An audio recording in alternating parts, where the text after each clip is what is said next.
Tanghali na nga ako, makalabas ng mga oras na to, halos sisikat na yung araw. Dapat sana talaga alas 12 ng hating gabi ako lalabas, kaso nga lang umulan kaya nantok pa. Nag-uubos lang ako ng oras dito at hinihintay ko mag alas 6 ng umaga. Sarado pa kasi yung tatambayan natin at hindi na tayo lalayo. Kaya nag-calibrate muna ako ng hangin ko para okay yung biyahe natin at hindi madulas sa kalsada. Time check, 5:55 AM na guys at tambay muna ako saglit dito sa may PTT Balagtas. Naghangin nga din kasi ako tapos 6 AM yung bukas ng Ayala. Hindi na ako pupunta ng Concepcion kasi parang 6 AM bukas na rin yung Ayala Jollibee. So direkta na ako doon. Parang 5 minutes na lang magbubukas na yun. Kaya waitings na lang tayo dito.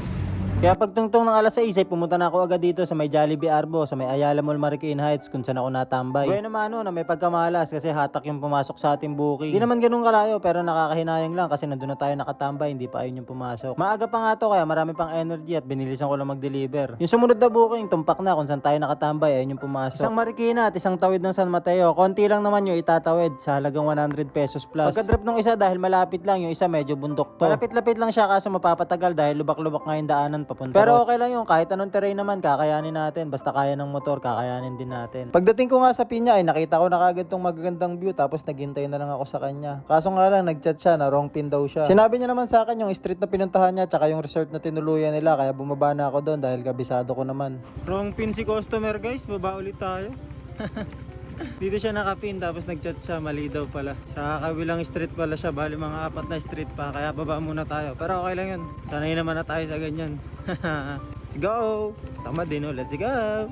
Magpapaad pa sana ako dahil nga wrong pin kaso nakita ko din naman kagad yung location niya tsaka 800 meters lang halos. Kaya hindi na lang, tapos bumalik na lang din ako ng Ayala tsaka ako nag-almusal. Ginamit ko lang yung voucher ng Grab kapag ka nakakapag gold or platinum ka. 140 plus nga ata yung kinain ko nito pero nagdagdag na lang ako sa may top up ko kusa naman kakaltas. At sakto naman habang kumakain ako pinasukan ako ng booking tapos pahinga lang saglit tsaka ako kinuha. Pagbalik ko nasa parking lot pa lang pinasukan na ako ng choking. Okay naman yung galawan nila, prepared na kagad yung pagkain kaya kinuha ko na lang tapos hatid. Nag-video pa nga ako, kala ko magtitip kaso hindi yung may-ari yung lumabas.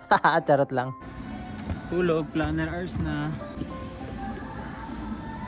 Matutulog nga sana ako nito sa may tinatambayan ko kaso nga lang pinasukan ako ng booking. Double booking sa may Mang Inasal, sa may baba ko lang kaya napuntahan ko. Pag-deliver ko umulan naman kahit sobrang sikat ng araw, buti na lang meron akong ganitong kapote na isang suot lang. Ang ganda nga nito dahil may additional siyang sombrero para kung sakaling umuulan sabay walang helmet visor yung helmet na gamit mo, hindi ka masasaktan sa mata. Tapos pagbalik ko naman ng Ayala, ayun, wala na ulit yung ulan. Kaya nakapag-decide na ako na umuwi na lang at tapusin na tong video na to sa 10 booking.